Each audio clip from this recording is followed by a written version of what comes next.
शहर, लेकिन पिताजी की नाम राजा हेम सिंह, उनकी रानी। हेलो हेलो हेलो जी, या भगवान उनके जागे एक पुत्री जन्म लगा।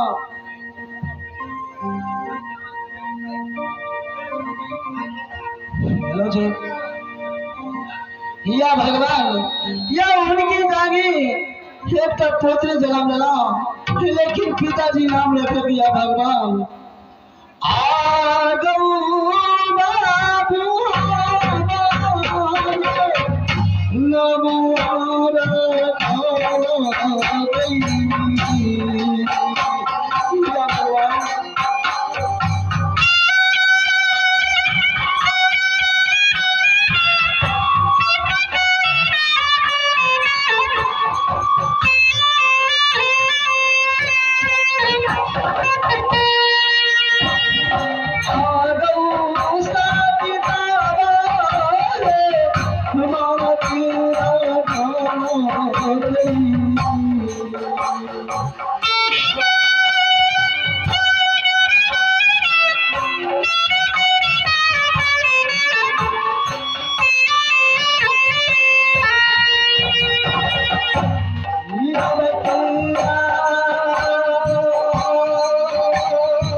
दक्षिण शहर। यह ससुर जी की नाम राजा ढूंढरमल सिंह, या सासू जी की नाम रानी सुलेना, या भगवान या नाती की नाम है शादी अगरबैल, या भगवान या स्वामीनाथ की नाम की ना कितनी संसार मिले भी, या भगवान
की बात है।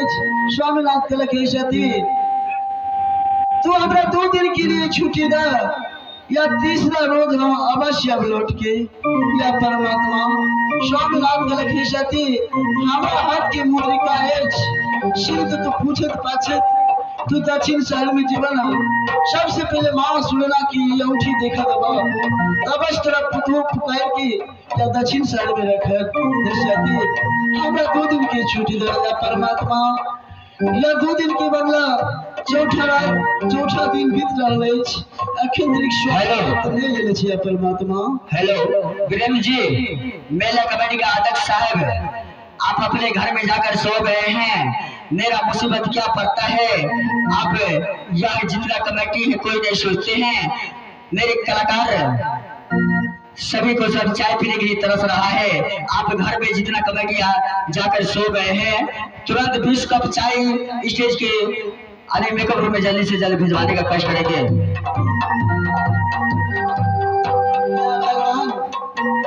या स्वामीनाथ की वचन के पालन के या दक्षिण शहर में या सासू सुनने का एक हाथ सीबा बजाबै छी, लेकिन सासू की छुड़ की कत्तो नहीं दक्षिण शहर सीधे छी, या परमात्मा।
परमात्मा जा रहल छी दक्षिण शहर में एक हाथ माँ की शिवा बजाय लेकिन स्वामीनाथ की यह सुर तक कभी न भूलर जा रहल छी परमात्मा अब ये कहाँ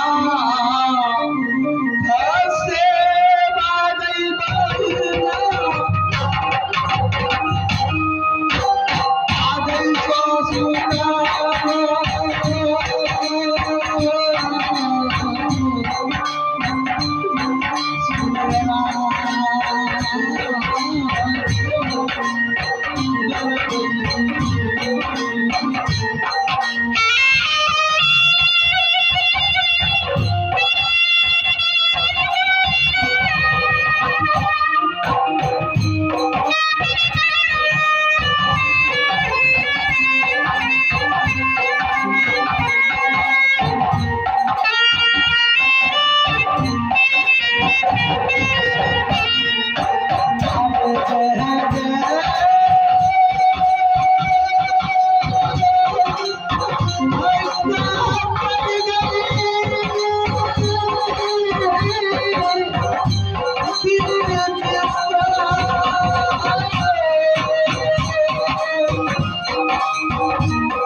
चला